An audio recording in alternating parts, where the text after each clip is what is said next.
Welcome to Wellbeing Weekly, and today's topic is mental health. And I chose this topic because the month of October is dedicated to mental health, with the 10th of October being World Mental Health Day. I was able to blab on that day and I couldn't get to it last week, so this is the first opportunity, and it's still October. So we're still in the month of mental health. And when I thought about mental health, I thought we often frame it in many ways, and I've hashtagged a few things there. There's mental health, there's mental illness, and there's mental disorder, and mental wellness. So there's a few different ways that we can tag our mental condition. And I'm wondering, to start the conversation, does that have any effect on the way we term our mental well-being, if you like, or the mental part of us, the mental health side of us, whether we call it mental health or mental illness or mental disorder or mental dysfunction or mental function? So there's a whole lot of tags, and I'm wondering if that does create a sense of how we view that aspect of ourselves. I think it does, and I think that differs between not only cultures but also age groups. When I was at school, I'm in my mid-40s, when I was at school, you would say something like, you're mental, or he's mental, and it meant, it meant that they were mentally retarded. Yes. And now when you say, he went mental or he's mental, it doesn't really mean that so much anymore. But I said to an American friend something about, how's your mental health, or something like that. And I just meant, how are you stressed out? Because we had a workload, we were working together on a project or on a course, and she took it just by a response. I thought that she took it a bit strangely, like she didn't understand what I meant by, how's your mental health, and it was almost like it was, no, I'm not mental, like, of course there's the stigma attached to it. So when you say something like that to someone else outside of Australia, perhaps, I was, it has a different meaning. What country was she in? And she was in California, in America. Okay. So, I understand that. I think about my mental health as being, I suppose, of being balanced and being stable. I think about it as being positive, of living in a positive manner, not being negative, because with negativity also can come a depressed state. So when I think about mental health and mental illness, I think Chris is right. I think it's used here in different ways. And I think a lot of it comes from, for me, I'm just thinking, and I'm thinking of a discussion I had last night with Des about something that's happened in Australia where people's, their mental health needs to be taken care of. It was a political thing. And I was just sort of thinking, a lot of it, I believe our mental health is our own responsibility. But I think also the mental health thing is seen as people with disabilities as well. So there's two sides to the coin. So, Marg, I'm interested in how you define it, because it's an area that you work in a lot more than I am.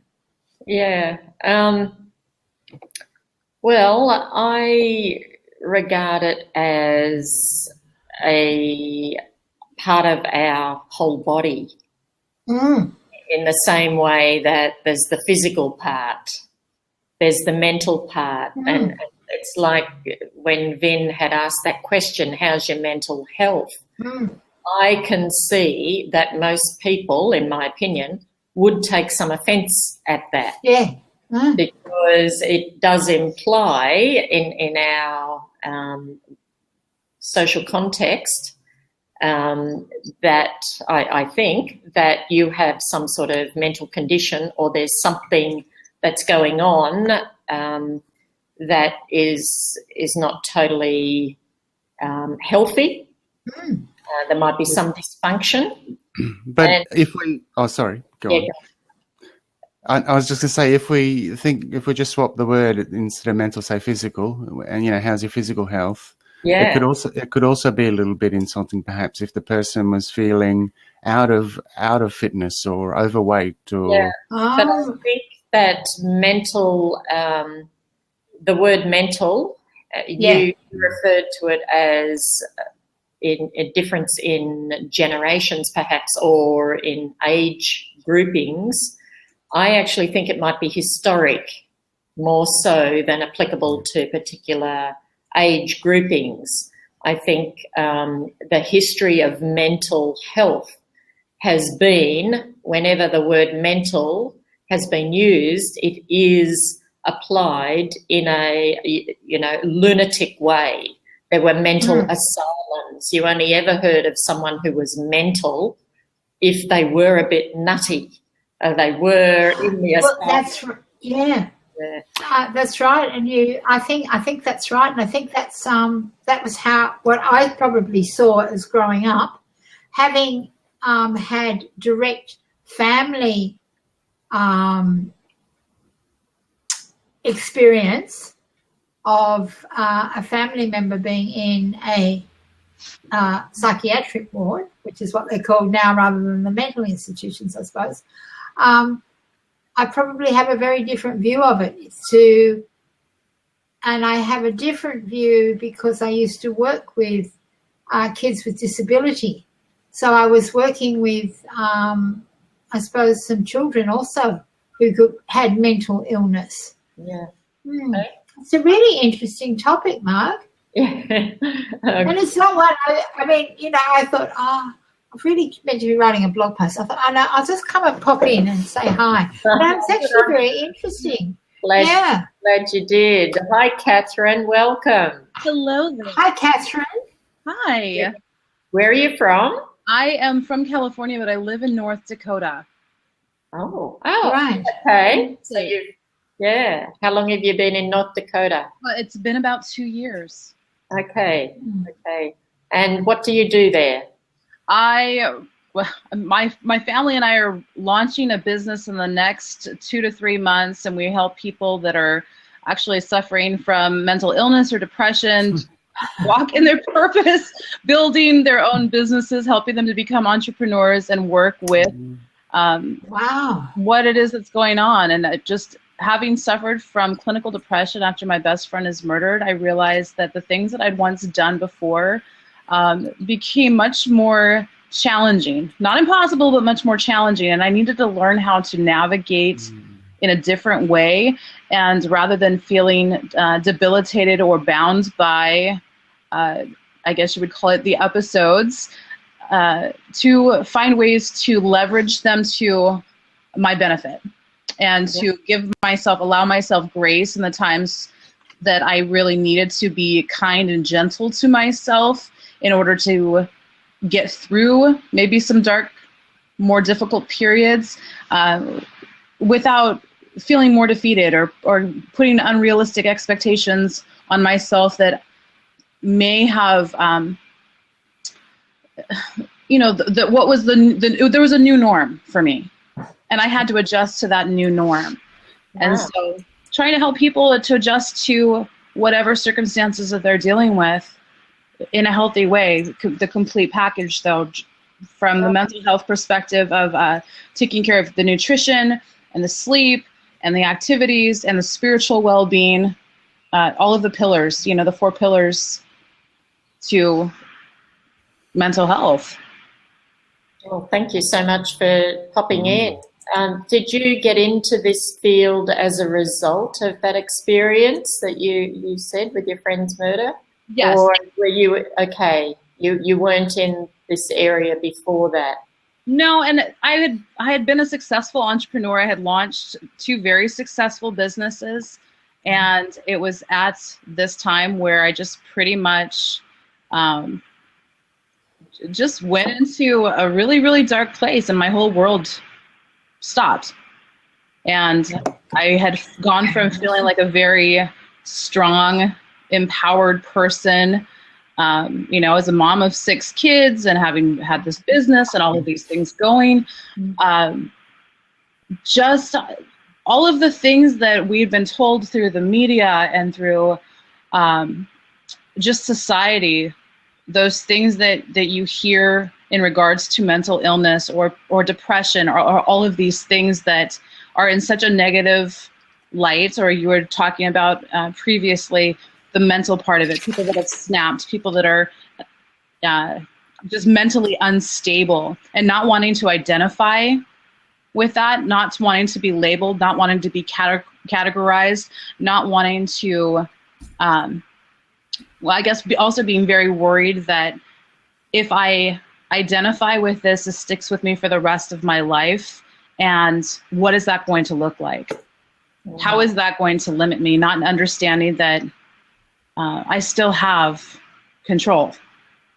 And it was feeling out of control, especially for people that are very much type A personalities and have some type of control, ability to be in control of something, and then suddenly feeling spun out of control. It was just, it was overwhelming, extremely overwhelming. Yeah. Part of my reason for creating the topic, I said earlier, was because October is dedicated to mental health worldwide, with the World Mental Health Day appearing in October. But I've also become involved in a number of helping people who are responding or dealing with a number of suicides. And I'm finding that that's, just becoming like it's part of our society now, almost, that it's what happens. We never heard about it before, and there's reasons for that as well. But the statistics now I just get horrified by, and so I am wanting to raise the profile a little bit more myself in this area of mental health and mental wellness. But, when I researched the statistics in Australia, and Vin and Susie and I are all Australians, Catherine, in Australia, suicide is the greatest cause of death by any external means. It's higher than homicide or motor vehicle accident. And in the age group of 15 to 44-year-olds, it is the absolute highest form of death. And I just get horrified by that. And these are the reported ones.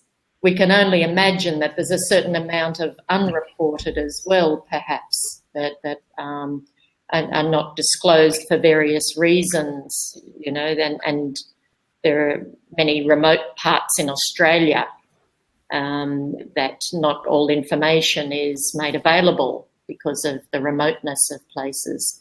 So those statistics horrify me, and you've had a direct experience yourself, Catherine, with being personally affected. But it seems with those statistics on suicide alone, almost every person is affected in some way.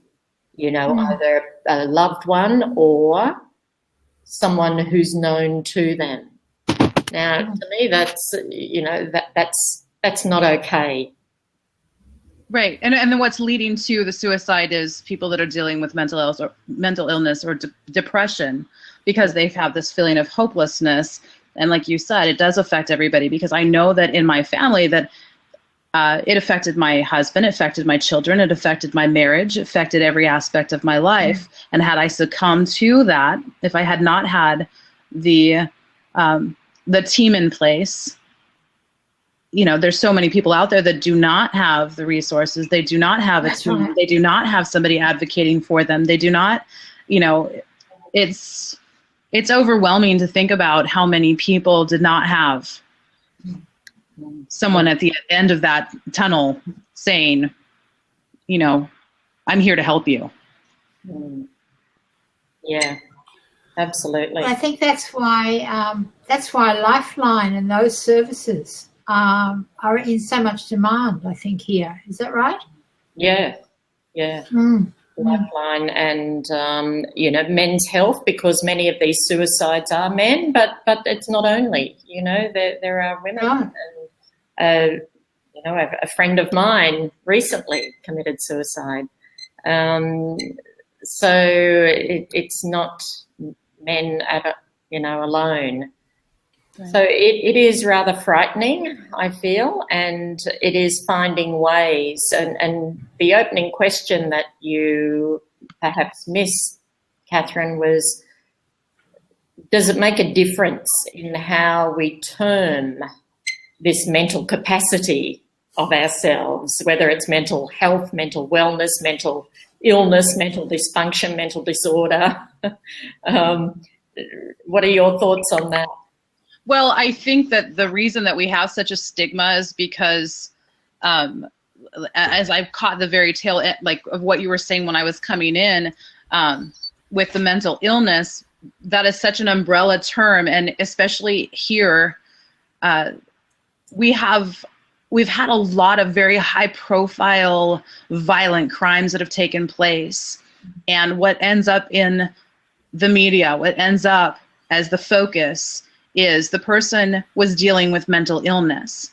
So that right there, just in itself, for the people that don't understand, the people that are not educated, the people that are not affected, what they hear is mental illness. What it's related with is mass shootings or mass, mass murder, postal, you know, the post office shooting that we had back, I think it was like in the 80s, all of those things, that the terms like going postal, all the are associated with mental illness, and in a way that it puts people in fear of people that are dealing and struggling with issues that are not threatening. And I think it puts a real wall up between people wanting to help or people wanting to get involved, because they have made it so hard to relate in the sense that we all know someone who is dealing with mental illness. 1 in 5 people, at least statistically here, is dealing with that. It looks like my daughter, who suffers from seasonal affective disorder, from not getting enough vitamin D, you know, to a family friend whose son is dealing with schizophrenia, to post-traumatic stress from my foster son, or my, uncle who's come back from a war. All of these things are just kind of lumped together, but what we have, what people in society have portrayed it as being extremely dangerous, volatile people that do bad things. And I have heard that from America as well, because I'm in touch with, I work as a psychologist, and I have some contacts in America. And I have heard some people say, and it's a probably common saying there, in regards to the mass shootings, America doesn't have a gun problem, it has a mental problem. And in other words, another way I've heard it expressed is it has a heart problem. And I think, I think you're right. It does put those, the perpetrators of the crime, it labels them immediately with a mental disorder of some sort. And therefore that all people with mental disorders, we all need to, this is the argument I hear, we need to all have our protection around us, so we have to carry our weapons, to protect ourselves from these people with mental illness. And that's frightening too. It's certainly not the statistic I've found at all. When you were looking at those statistics, Mark, did you look at the differences between countries? Because I can't remember what the stats were, but a while ago I noticed it was quite astounding to see that it was the first world countries, Yes. that like Australia, America, England, that had very, very high rates of suicide, yet the lower, the third world countries like Africa, where there was, they were starving, it was that bad, and yet they were very happy, Yeah. and with very low rates of suicide. I believe you're right there, Ben, that it is the first world countries that have these outrageous statistics regarding suicide. Which is an interesting fact.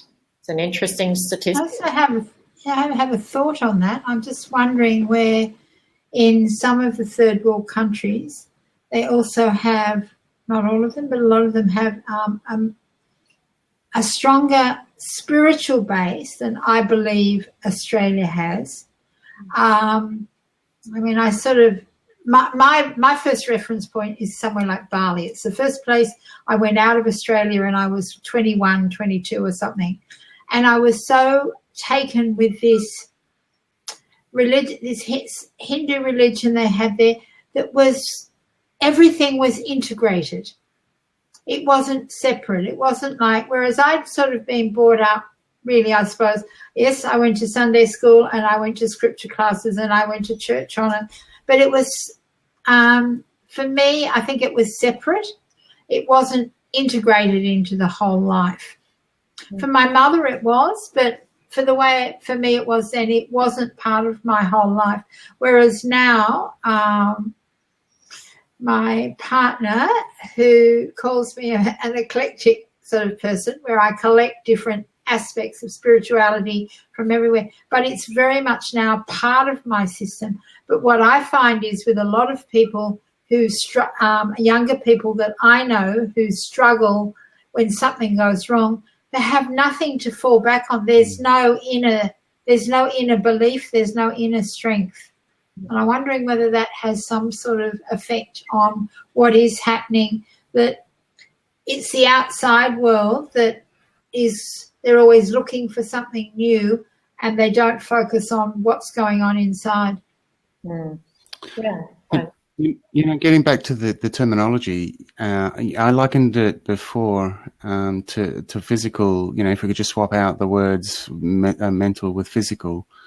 Often I think that it's good to do that, to get a different perspective. And I used to work with people with disabilities, both mental and physical. And one thing that really stuck with me was that the boss drilled into us, the staff, that you should never say someone is disabled.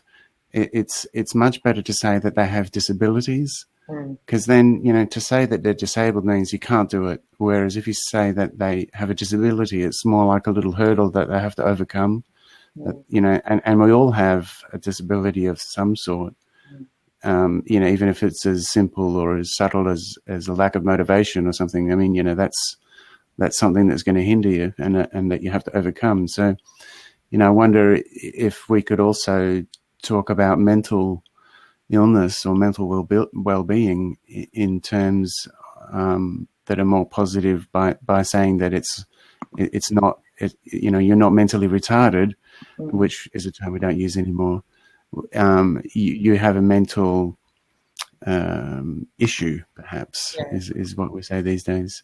I totally agree with that, Ben. And I prefer to say that the person has like symptoms of, or rather than, and if we take an example like, you'll hear of an autistic child or schizophrenic, brother. But I prefer to say, a boy who has some autism symptoms, or a person who has some schizophrenic tendencies. And to put it in regard. Otherwise, this was, one of my next questions, moving into that. Does giving people a label like autism or schizophrenia or depression or anxiety, does that help them or hinder them? Well, I was just going to say that that almost seems like another bad way to go is to sort of pigeonhole by giving label. I never liked the idea of giving someone a label because I can see that there are benefits by diagnosis of conditions, but I think that often I saw people where they would get diagnosed as something, they'd say, oh, well, that's my problem, that's my reason why I can't do that, because I'm such and such. But I've seen, like and a ticket. parents use it. It's what parents use. A child gets labelled with ODD or ADD or ADHD, and the parents then use that as an excuse for that behaviour. So I think what you're saying is that people own those labels. I think it would be lovely that we used to say, you used to talk about maybe they had a challenge with something, but we didn't actually label everybody as autistic or bipolar or whatever else.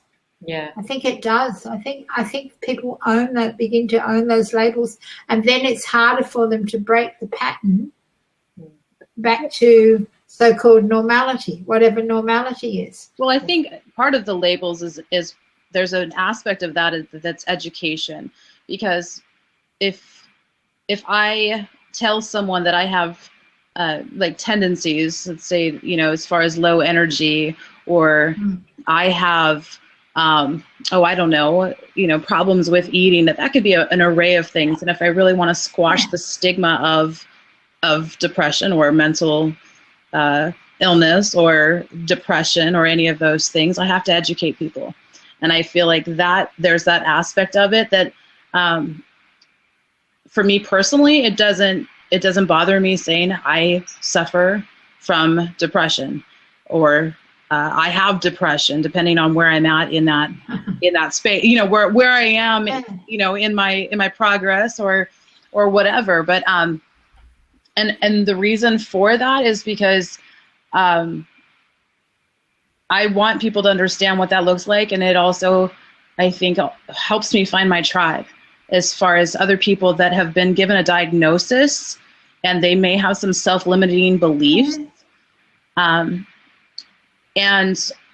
as I go through and I live my life out loud and vlogging and doing these things, kind of just show them too, this is not, it's not limiting. It's not that, there is life after your diagnosis. There is greatness after your diagnosis. But educating people and letting them know that, kind of going back to that I think people are afraid of, working with people that have these things because there's a safety issue or a instability issue or a reliability issue or, any of those things. I don't know. For me, I have a son who's been diagnosed as Asperger's, on the spectrum for autism. We didn't have that diagnosis until he went into school much later. We knew that there was something. We knew that there was some symptoms and signs that that's what was going on, but it didn't change our plan or how we hack schooled or did any of those things. It was more or less for what they call an IEP out here, for the teachers to understand how he processes and how he learns differently. We could have gone the rest of our lives without that particular label. However, even when he goes into jobs now, he has said that it's beneficial to employers for them to know so that they can educate themselves as to what that looks like, that social awkwardness that he may have. Because people, they just don't get it unless they have had experience with someone that has been diagnosed. It's very likely they're just ignorant, and they can be extremely insensitive.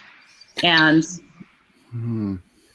yeah, that's a good point that you say that it could be used as a positive way of reinforcing in the public, or demonstrating to the public that someone with such and such a condition is, such a great example of how you can achieve things. So without that label then that I was advocating for, no labels, you wouldn't have the that strong role model for that particular condition, whatever it may be. Well, and for me personally, I stand in that, and I stand in that because I can see your point.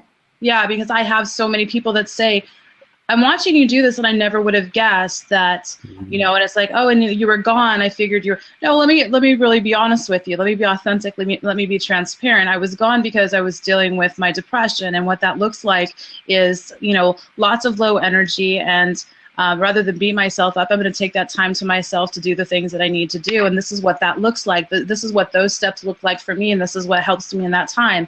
And more often than not, it helps give somebody an idea as to what it is they're doing. And I was very fortunate to get lots and lots and lots of therapy. And there's so many thousands of people that are not getting therapy. They don't get the therapy. There's even the stigma about getting therapy and what that means and what that looks like. So out of all of the therapy that I've received, for me to just to push it out there as far as these are the things that I know work for me. These are the things that have helped me. And this is what makes me stand in confidence saying, yes, on occasion I'm dealing with X, Y, and Z, but that's okay. And these are the things that I do in the meantime till everything's back on track. And the World Health Organization did a video on depression, and there's a YouTube video, and it's called, I Had a Black Dog and His Name Was Depression. And it basically goes through the steps of labeling the depression as a black dog that comes in and is basically just kind of suffocating. And as the man gets older, this dog gets bigger and it gets harder to deal with.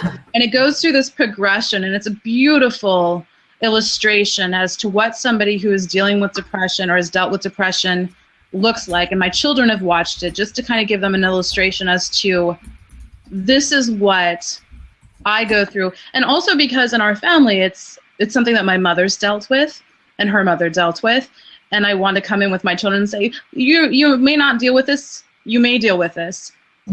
This is this video, and if you ever feel as though you have a black dog, let's talk about this and let's communicate, and this is how we can get that dialogue started. But this is what it looked like for me when I was going through my stuff in a very heavy way. And it shows some things in that video that talk about what he did with regular exercise and with diet. And sometimes people need medication and sometimes they don't. And at the very end, it shows him holding the little black dog in his hand, as opposed to crushing him in the very beginning. And so yeah,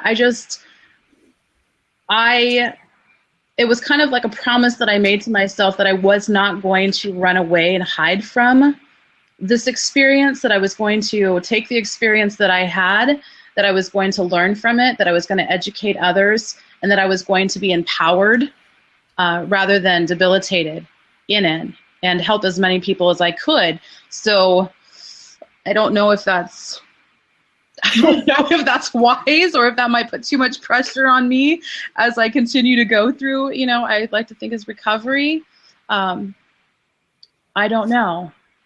Yeah. But I feel like this is kind of a way that I honor my friend in that process too, because he had also dealt with depression.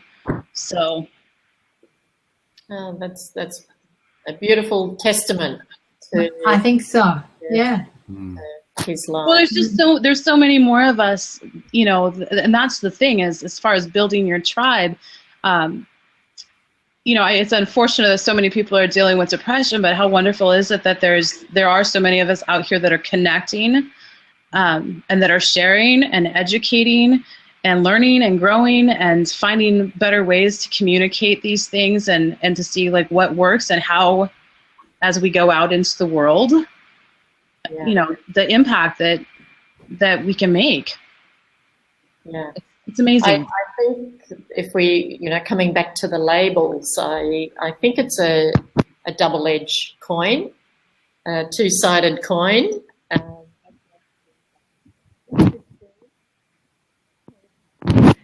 The benefits are exactly what you, and also for diagnosis and treatment purposes, that people can be helped, because with this type of condition or these types of symptoms, we know that when we apply this treatment, many people benefit.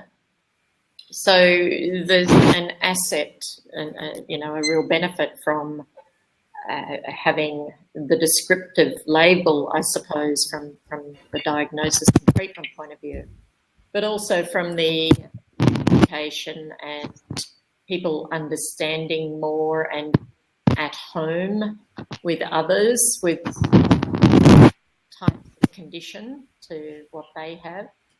And, if we go to the other side of the coin, I do feel that there can be an over-identification that may not let people off the hook from being their condition.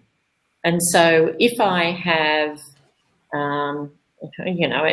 let's not call it a mental illness label at all, but just any label, like you hear lots of kids now call each other idiots, or I'm an idiot, or you're an idiot, just you're an idiot.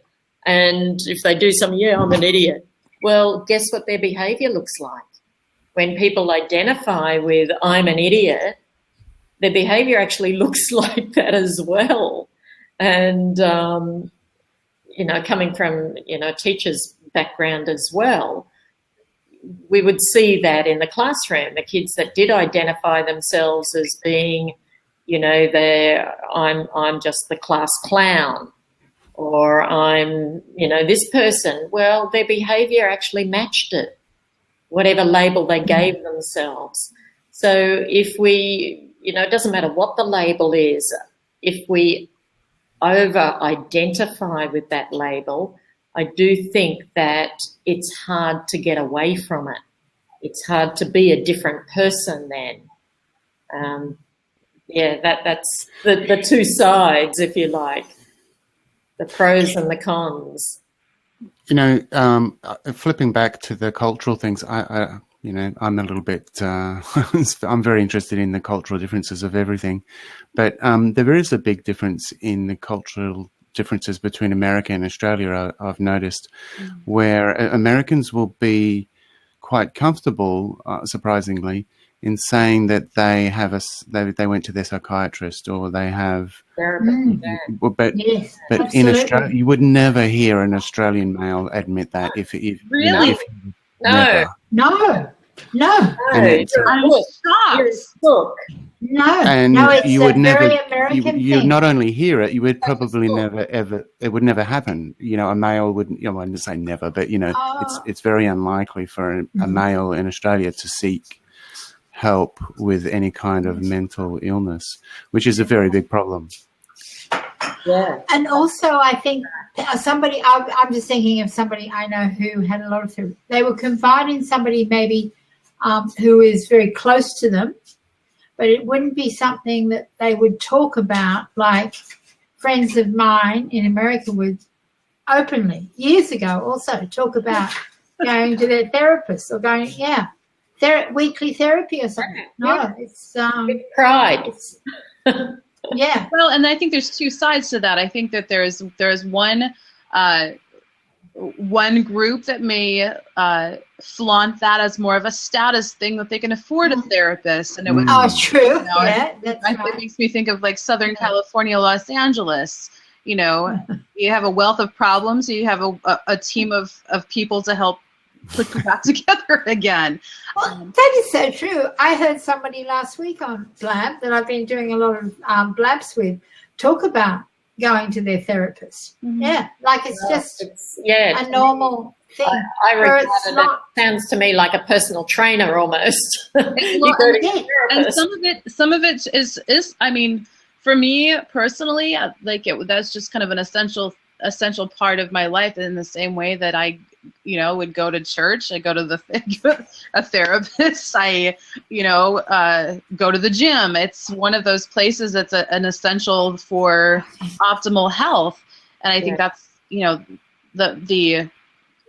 and like you were talking, Vin, about men, we've got a lot of veterans that are committing suicide, and the help that they need, they're not getting. And the ones that are going in for services are getting therapy services on a regular basis. But that's our higher ratio of suicides is in that, like, I think it's 40 to 50 something range in males. But there are a lot more men that are starting to seek therapy than what we had in the past, because again, there's a stigma of, and men don't like to talk, men don't like to share feelings, men don't want to go back to, because that's what the idea is that's what you're going to do. Men are supposed to be tough too, and not suffer from any of these pansy type, diseases, because it's like, well, I'm not physically hurt, so there can't be anything wrong with me. Yeah, don't complain about it. Exactly. Throw a little spit and dirt on it and just get up and go. And I think it's don't be a wimp. Yeah, exactly. And I think particularly an Australian male soldier would sort of be in the worst possible group of all in that they're soldiers. They're not only Aussie males, they're soldiers, so they should be tough as nails and not suffer from any of this. And then find it even much harder to seek help. Yeah. So they need. A lot of those people coming back from Afghanistan and things, and I've seen programs on it where some of them are getting help, but as you say, a lot of them wouldn't admit to it. Yeah, and the problem is when you bury these things down deep inside, they get worse. And they come out. Fester. They either come out as a physical, disease or problem, or the person snaps and does something crazy, like going postal, as you say, Catherine. But it's such a problem. But there are things, and I think Beyond Blue was one of the things that came out here in Australia as a result of this problem with the male Aussiness. Wasn't it Gary McDonald who started that, or was it one of the foundational members? And he was an actor. Yeah. I'm thinking, the other actor, Robin Williams, of course, sad ending. Yes, that's right. Obviously didn't get the help, or didn't seek help, or didn't announce it. Well, he had gotten help repeatedly, but at the last, I guess this last episode that he had, it was just, at that point, I know that he had gone in multiple times and had just been reported, had left a facility within a couple, 3 weeks, 2 or 3 weeks. Oh, okay. Yeah. And he'd been dealing with for a long time. And it's one of the things that, that I share is people that deal with these symptoms, we have a very good way of putting on the face and acting and hiding. We become masters in hiding what's going on and playing normal to the outside world. The people that are closest to us will be able to pick up on, maybe smaller, subtle things that, are triggers. But we kind of know how to put on when we need to put on. And Robin Williams was a great example of that. Yeah, definitely. And they go to the other extreme to put on the different persona. Yeah. So I'm just looking at the time here. Yes, I have to go. I'm just thinking of winding up, but what would be some of the things that could help people if we're talking about feeling, in regards to taking care of their mental well-being, their mental health?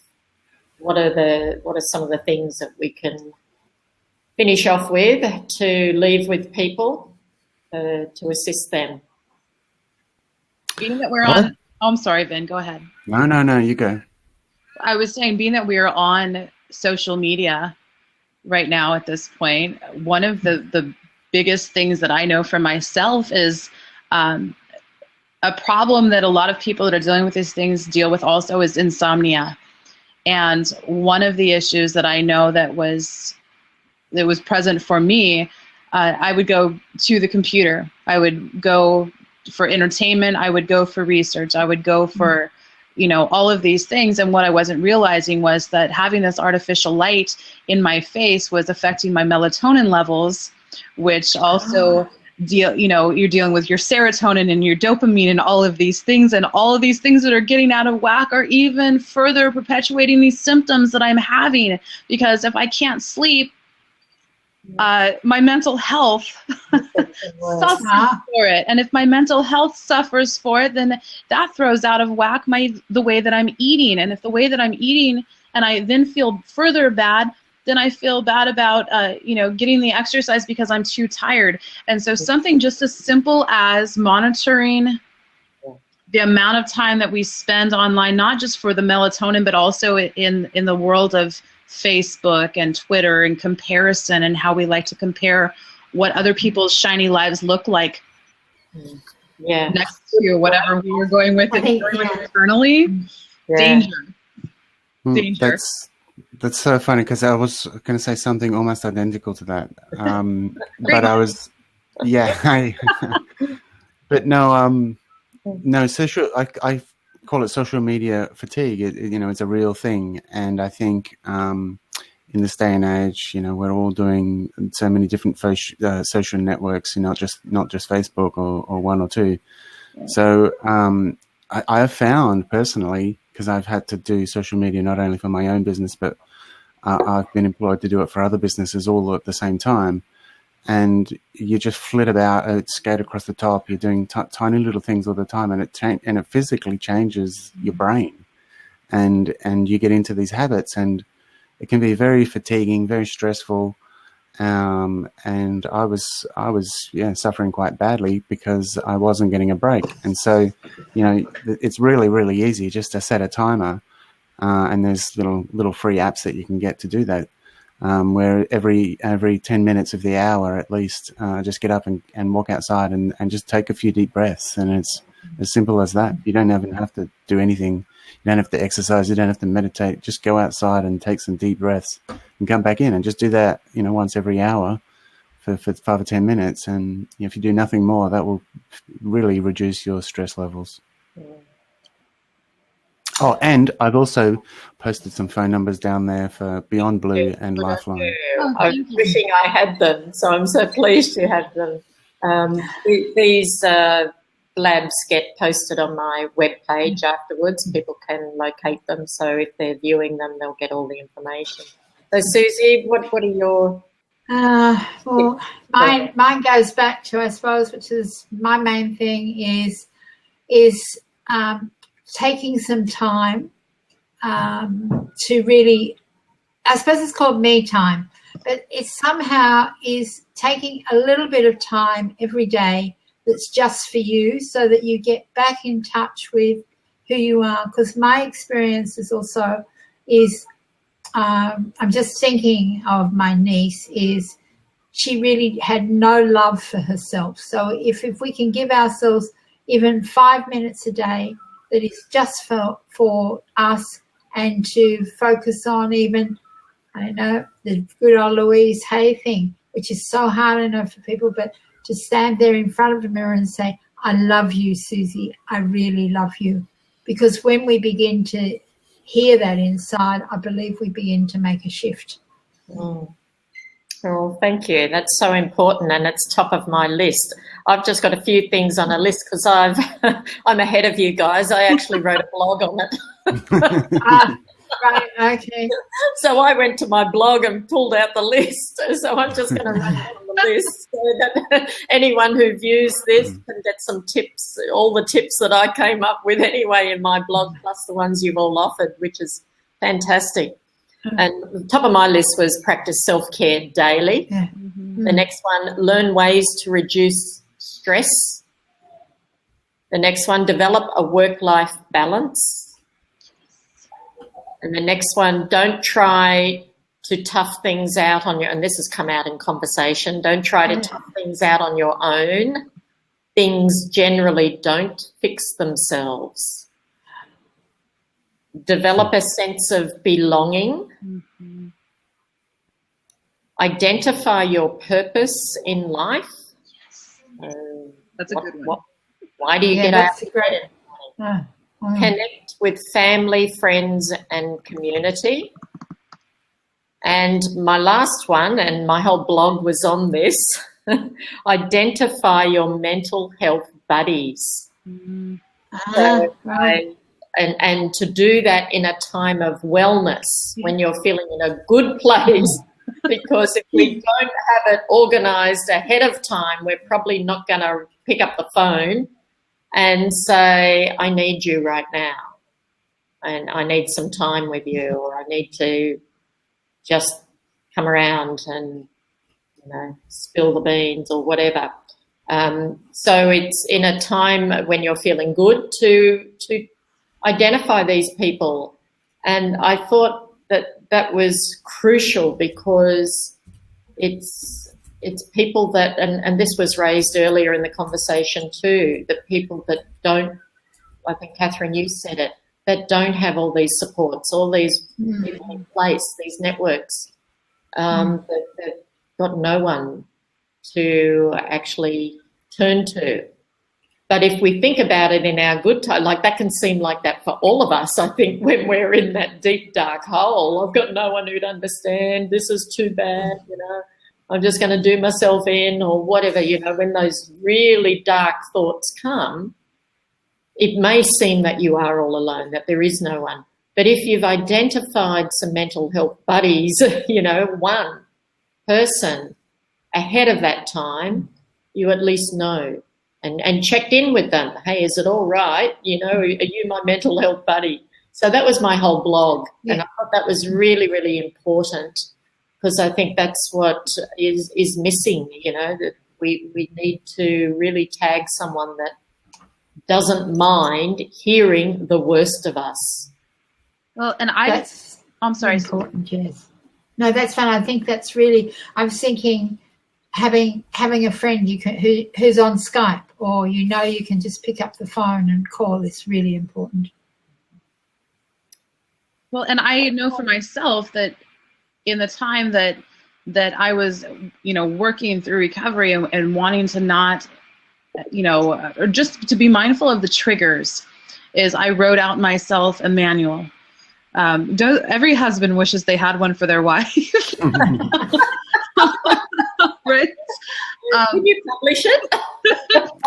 And I did, and this is, and what it started out with, this is what for me too, this is what it looks like when I am healthy, and did it when I was healthy. This is what it looks like when I'm healthy. This is what it looks like when triggers, a lack of interest in things that I normally would do. If I know that if I am going so many days and I haven't done X, Y, and Z, that there may be a problem. You know what I mean? As far as a lack of just going out for a walk or something, the things that I enjoy doing, but also kind of an emergency sheet for me as to, I am finding myself in a place where I'm slipping. And here are the things that I love. Catherine, here are the things that you love. You love bubbles. You love music. You love funny movies. These are your favorites. Go to them. All of these things that is just kind of a message to me because when you're in that place of loss, is go back to these things, because these are tried and true. And husband, this is what I'm going to say to you, but this is what I mean.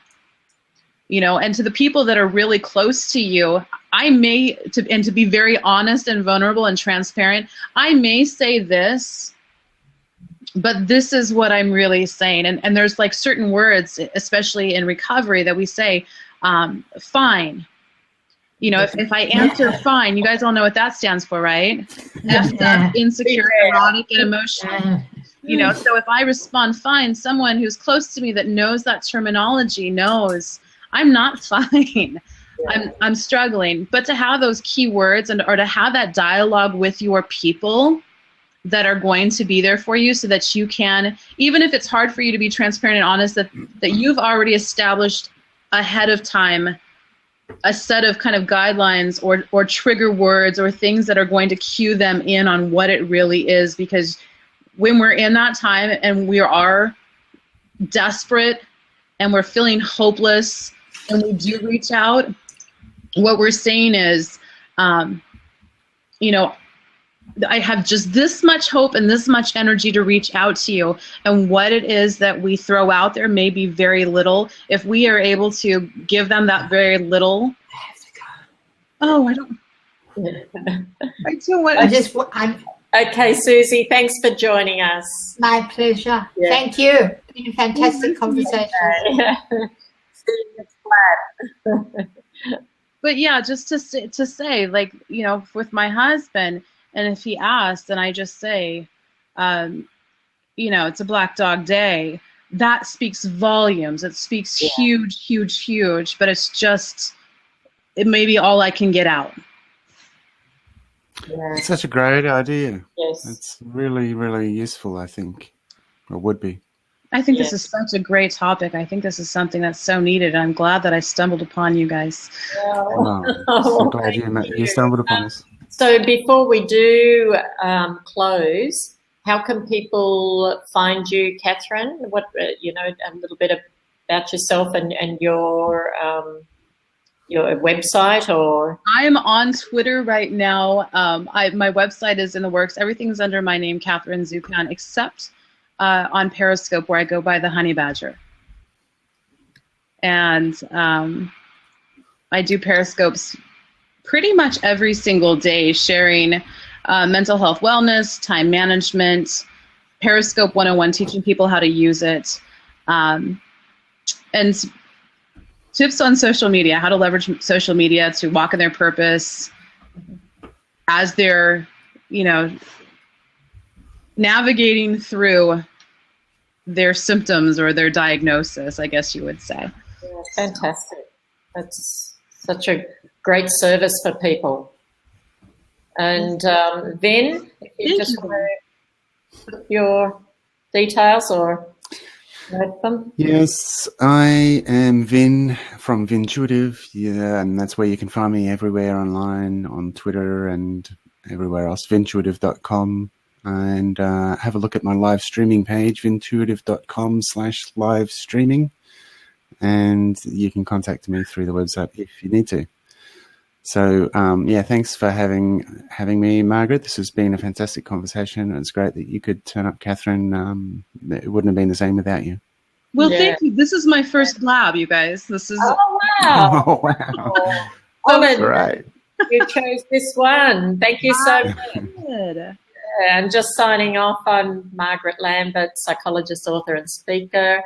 And next week, I run Wellbeing Weekly at this time every week. Next week, I've already put up the topic. It's how important is your story for healing. So I hope you can join in. That's a little scary, and that might be a little too much for your audience. I'm not sure. It's an interesting one. It's what I'm writing on at the moment for my next book. So I just thought, well, I'd like to put it out there and see what people do think of, if they've got a condition and they're wanting to heal, how important is looking at your life story in all of that. So thanks so much, Catherine and Ben, for joining us, and catch you next blab. Excellent. I'm going to stop the recording and sign off.